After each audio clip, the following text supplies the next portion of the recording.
Hello friends, एक नए lecture के साथ मैं हाजिर हूँ। सभी का वेलकम। कल हमने देखा था लेक्चर नंबर 1 में स्पीड क्या होती है। रेट ऑफ मोशन को मेज़र करते हैं, स्पीड से मेजर करते हैं। लेकिन स्पीड में डायरेक्शन नहीं होती है। स्पीड में केवल एक न्यूमेरिकल फिजिकल क्वांटिटी है, उसमें एक न्यूमेरिकल वैल्यू होती है जिसको मैग्नीट्यूड कहते हैं। लेकिन स्पीड के साथ डायरेक्शन का कोई लेना देना नहीं है। लेकिन अगर स्पीड में किसी भी ऑब्जेक्ट की स्पीड में अगर हम डायरेक्शन भी जोड़ दें तो उस टर्म को फिर हम कहेंगे एक वेलोसिटी। स्पीड प्लस डायरेक्शन किसी ऑब्जेक्ट के पास अगर है, अगर हम उसको स्पेसिफाई कर रहे हैं स्पीड प्लस डायरेक्शन दोनों से, तो उसको हम कहते हैं वेलोसिटी। वेलोसिटी यूनिफॉर्म भी हो सकती है और वेरिएबल भी हो सकती है। कैसे, अभी वो आगे हम देख लेंगे। अच्छा, कोई ऑब्जेक्ट, सपोज कोई ऑब्जेक्ट है, अगर हम ये कहते हैं इसकी स्पीड 90 किलोमीटर पर आवर है, तो ये एक न्यूमेरिकल वैल्यू है। इससे ये नहीं पता चल रहा है कि इसकी डायरेक्शन क्या है। सपोज ये ईस्ट डायरेक्शन है, तो अगर मैं कह दूं कि ये ईस्ट डायरेक्शन में 90 किलोमीटर पर आवर से मूव कर रही है, तो ये ईस्ट जब मिला दिया मैंने तो ईस्ट डायरेक्शन हो गई, तो इसको हम कहते हैं वेलोसिटी। ठीक है, वेलोसिटी अगर किसी की चेंज करनी है तो या तो हम स्पीड को चेंज कर दें।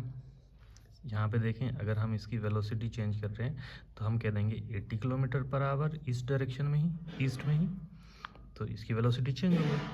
और अगर हम डायरेक्शन चेंज कर दें, स्पीड सेम रखें, suppose 90 kilometre per hour west में, तो भी वेलोसिटी चेंज हो गई इसकी।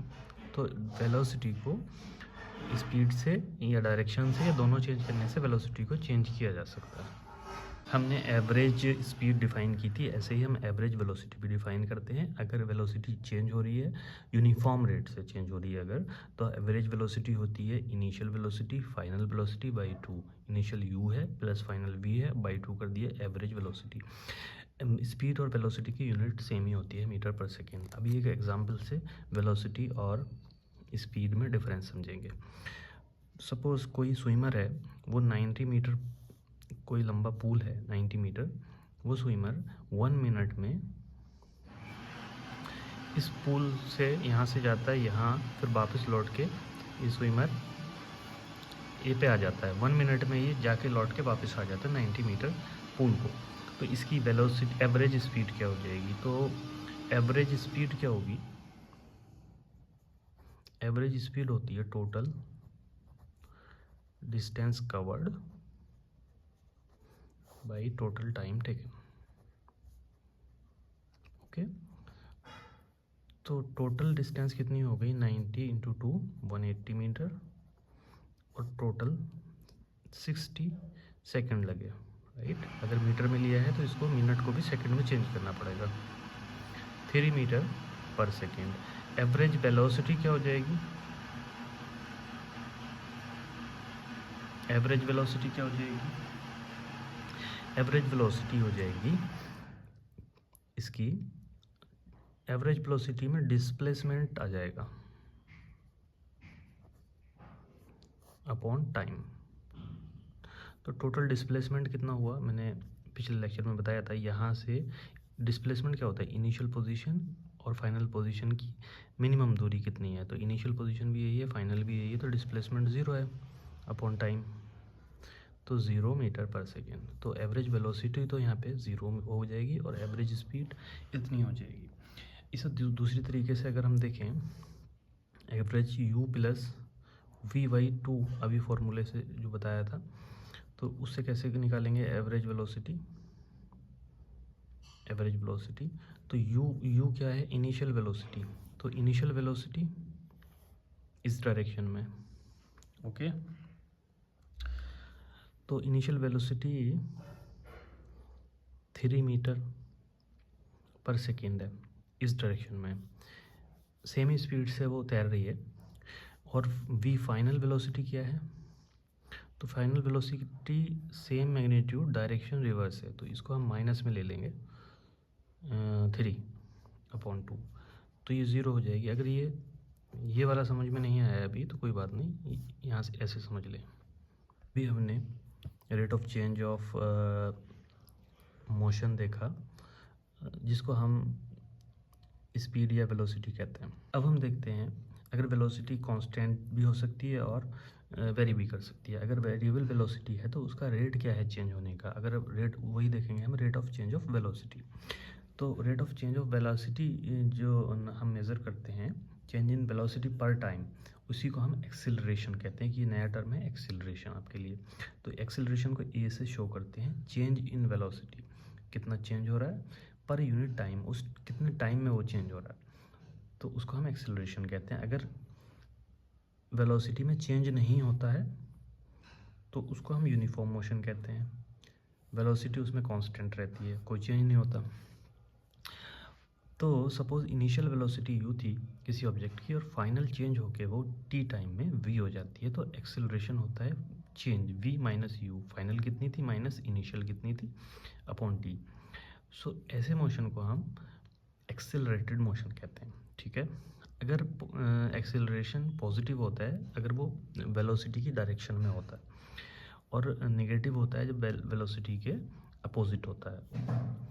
और एक्सेलरेशन की जो एसआई यूनिट है वो होती है मीटर पर सेकेंड स्क्वायर, और इसको ऐसे भी लिख सकते हैं, मीटर पर सेकेंड स्क्वायर कहाँ से आई, एक्सेलरेशन की यूनिट यहाँ से देखिए, अगर वेलोसिटी की यूनिट क्या होगी मीटर पर सेकेंड, और टाइम की कितनी होती है सेकेंड, तो ये हो जाएगा मीटर, सेकेंड नीचे आ जाएगा जो कि होगा metre second square, metre per second, okay. अगर किसी ऑब्जेक्ट की वेलोसिटी इक्वल अमाउंट से इंक्रीज़ या डिक्रीज़ हो रही है इक्वल टाइम इंटरवल में, तो हम उसको कहते हैं यूनिफॉर्म एक्सेलरेशन। अब एक्सेलरेशन पर एक एग्जांपल कंसीडर करते हैं। सपोज़ कोई आदमी है, वो अपनी बाइसिकल को अभी उसकी बाइसिकल रेस्ट पे है, वो अपनी बाइसिकल को पेडल मारना शुरू करता है और उसकी 30 सेकंड के बाद स्पीड हो जाती है 6 मीटर पर सेकेंड। उसके बाद नेक्स्ट 6 सेकंड में 6 सेकंड बाद वो ब्रेक लगाता है और उसकी स्पीड रिड्यूस हो जाती है 4 मीटर पर सेकेंड। तो एक्सेलरेशन दोनों ही केस में निकालते हैं। पहले केस में इसकी इनिशियल वेलोसिटी 0 थी और final velocity 6 metre per second थी। इस वेलोसिटी को बढ़ने में कितना टाइम लगा, 30 सेकेंड।